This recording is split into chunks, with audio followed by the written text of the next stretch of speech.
Moving on. We're at 12 noon Central Time. So we have Bryan Law, CMO at Zoominfo. Hey, Pete, how you doing? Doing great. It's actually Pep. Oh, Pep, sorry. My apologies. No worries. It only happens 20 times a day. So Bryan, how does it feel to be a gangster? Zoominfo is just slaying. Not normally how I think about it.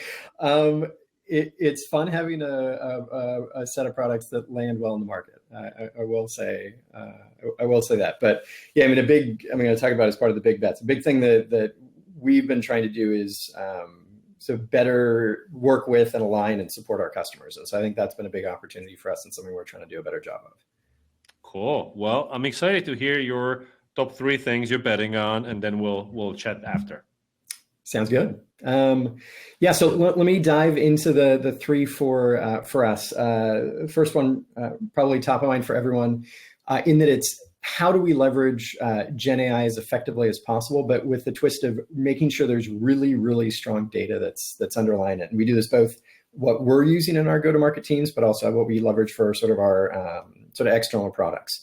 And so the way that we think about that in 2 ways. One is purely just from a data point of view. If you're going to be doing outreach to customers and prospects, you need to make sure you really understand sort of who they are and what they care about. And so we've been spending a lot of time making sure all of our third-party data, our first-party data, is in a really good spot so that it can then underline our activities. And then actually from more of a sort of a messaging point of view, we've spent a lot of time over the past few months really creating sort of a strong point of view of what our brand voice is, our tone, that's then feeding into the models that we're using for our content creation. And so in terms of some of the things that we're thinking about from a sort of an execution component, we do identify the accounts and the individuals, what we should say, pulling from things like earnings call scripts and just sort of our general database that we have, and then actually driving the execution of that messaging. And so that's a key and important piece. Our general content creation, we're trying to lean into create content first with Gen AI and then validate it with people. So that could be things like our knowledge center, where we found that we've been able to get sort of things out the door much more quickly through Gen AI in terms of a couple hours versus maybe a couple of days. But also we've seen higher conversion rates. So whether that's an email looking through click-through rates or sort of an ad and looking through sort of the engagement there, or even as we're thinking about like what are the key use cases that we want to be targeting and where we think there's the most impact, using Gen AI to sort of surface that. So those are some of the ways that we've been thinking about it. And then in terms of how we're measuring sort of a few different components, one, just the pure efficiency of the content creation. Secondly, some of those metrics around like, are we seeing better performance? Click-through rate is an example, or if it's sort of like a landing page, how is that showing up from a sort of a SERP perspective? And then importantly, where are we seeing sort of the impact on sort of pipeline and ACV? So that's a really big one for us. The second piece, and I mentioned this very briefly with Pep, in terms of customer engagement and top of funnel activities. I think we've always had the benefit of sort of a strong customer base, but I don't think we've always leaned into how are we making them as successful as they can be, how are we highlighting their success, enabling their success, and then facilitating them to interact with each other. And so that's been a really big push at Zoominfo. And so things like more effectively building out a community, thinking about how we engage with people on social and making sure that regardless of where they're raising concerns, we hear about it right away and we're immediately reaching out to try and figure out how we can solve it. Because obviously we're not going to do everything perfectly, but we want to make sure we're learning and then taking action based on those things. And so we made a lot of sort of initial progress in Q4, and that's a big priority for this year. Also from a branding point of view, one of the things that we've heard a lot when we talk to customers and prospects is they still think about us as a contact database company and don't realize that we have the best data across all types, including intent. And also we have an engagement platform. So if you're a marketer, there's an ABM platform like a 6sense or a demand base. Similar things on sort of the sales side if you're wanting to do sort of conversation intelligence and reporting. And so that's a big push for marketing, is how do we clearly articulate that breadth of platform that we have in a way that resonates with what are the key pain points that folks are having. And I really love the research out of the Ehrenberg Bass Institute, which talks about mental availability. So understanding the buying situations people are in, what are the thoughts, feelings, and emotions that they're having, and then how do you attach your brand to it? And so whether that's from a pure sort of like media point of view, from what we're doing from a comms perspective, social, whatnot, we're really trying to tie those different pieces together. And then in terms of some of the ways that we're thinking about measurement there, one is just looking at sort of overall, are we getting sort of the reach in front of the audience that we care about? Are we starting to see sort of improvements between those top of funnel efforts and when it sort of ties into our demand generation? And we are, which is good. So we set up some tracking to help with that. And then ultimately what we want to see over time is, are we changing sort of our customer sentiment? Are we making them feel that they are better heard, that they're being responded to? And then are we impacting sort of our bottom of funnel ACV and looking for ways to make that connectivity with improved win rates and things like that? And then the last piece for us is, we've had, particularly in the past sort of year, disproportionate success upmarket. And what we want to make sure we're doing is leaning into that while supporting our downmarket efforts. And so we are doing more around sort of the key accounts that we have and ensuring that there's alignment across sales and marketing in our outreach and our activities. We're being sort of more targeted in some of the activations that we do to better reach them. And so sort of more sort of in-person and event-related activities, which, have been becoming more of a thing, but we're seeing really, really high return on some of those that we're doing. And then on the sort of our down market customers, because we want to make sure we're servicing them and ideally servicing them as efficiently as possible so we can pass on those price savings. And so we've been doing a lot over the past really year, and we're going to do more this year, building out our self-service capabilities, which has allowed us to sort of offer sort of single seat at a sort of a reduced price and make it much easier for everyone to experience sort of the benefits of our product, whether you're a larger company or a smaller one.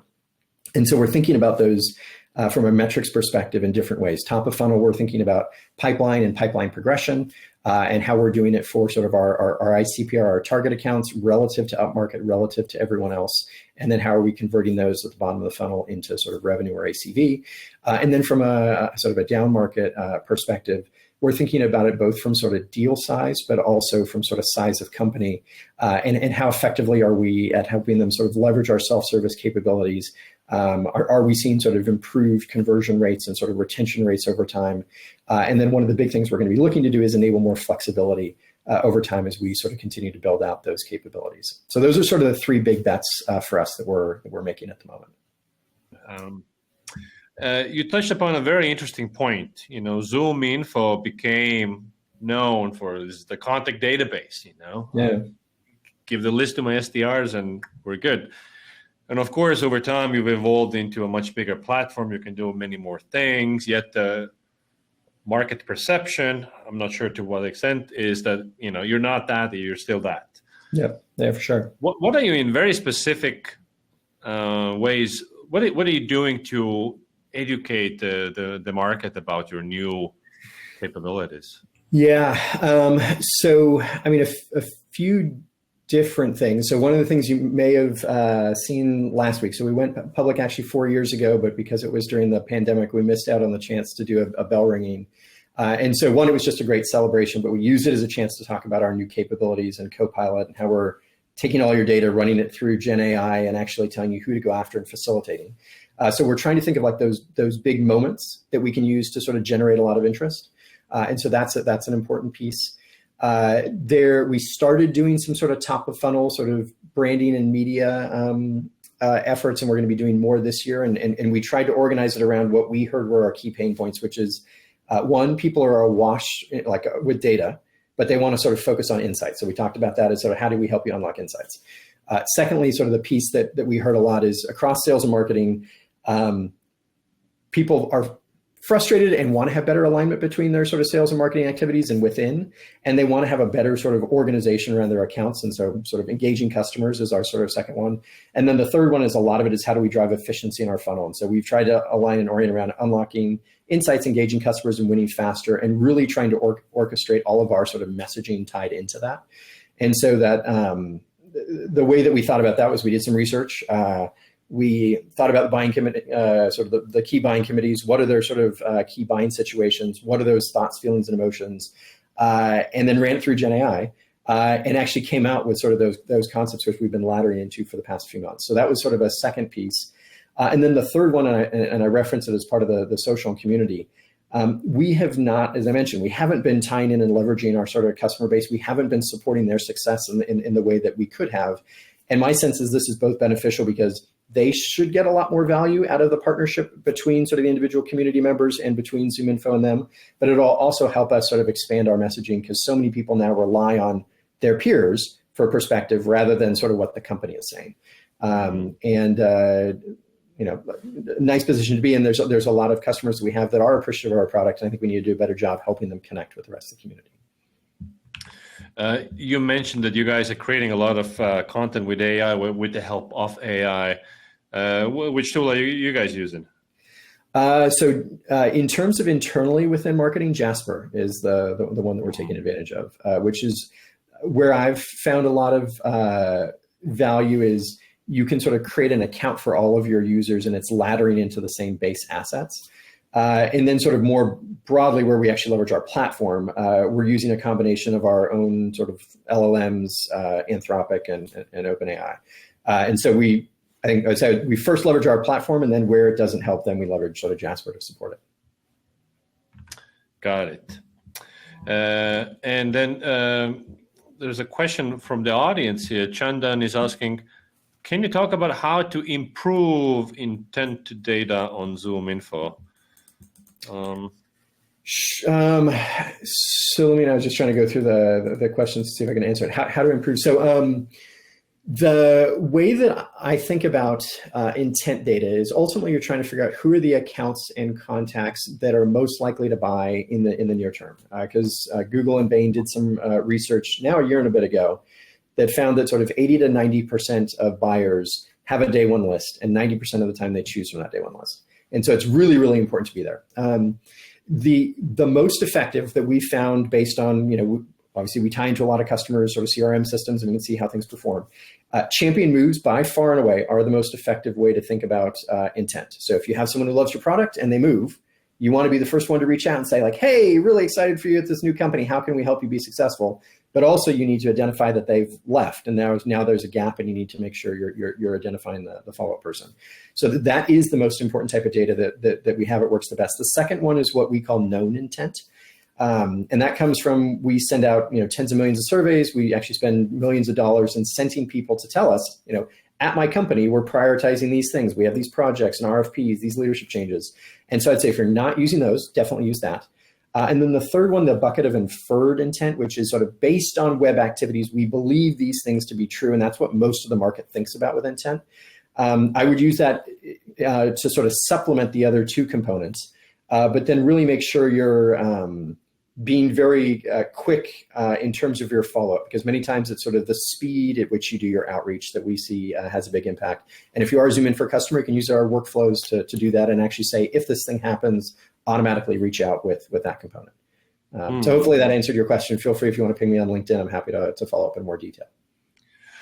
I'm curious about just maybe anecdotally, I hear when people change jobs, and then there's this idea that, 27 SDRs immediately pounce and say, hey, I want to buy my thing. Yeah. So is that really effective anymore, or is it overdone? Or again, practically we can see it because we have these plays set up within our platform. Mm-hmm. And they continue to work. I think the thing you need to be thoughtful about it, at any point in time when you're doing sort of an outbounding activity, is how are you reaching out across what channels, and how are you trying to add value, and who is the person that's doing the outreach, and are you surrounding it with other sort of air cover so that it's not just an SDR who's sending a note, but it's also you're potentially sort of targeting them with media ads.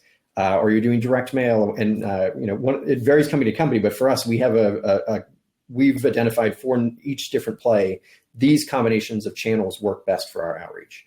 And I think figuring that out is really important. So you're not just sort of doing an in-mail on LinkedIn and hoping it works, or sending just an email or something like that.